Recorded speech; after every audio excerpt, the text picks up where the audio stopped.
Meanwhile, from the NBA, let's shift our focus back here at home in the PBA as the Commissioner's Cup Finals between the TNT Tropang Giga and Barangay Ginebra San Miguel going the distance. The winner-take-all Game 7 between the two powerhouse teams will happen tomorrow. As you can see, 7:30 in the evening at the Big Dome, the Smart Araneta Coliseum. TNT is coming off a nail-biting Game 6 win, 87-83, to force the decider.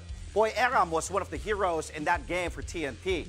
Aram had been at the center of controversy due to his altercations with his own teammates and more recently with TNT head coach Chot Reyes. Now, despite the outside noise, the 6'8" big man responded with 14 big points in Game 6, 10 of those coming in the fourth quarter alone.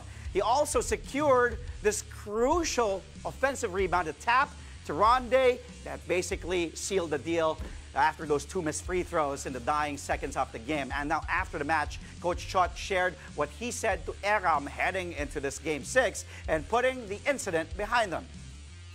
We felt no need to address it.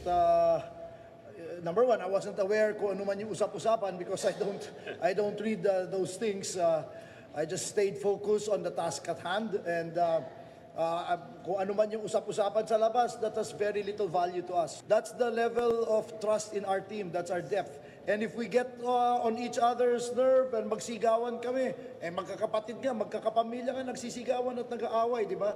But that doesn't mean that they're going to break up as a family, right? We just told Poy to focus on shutting off the noise.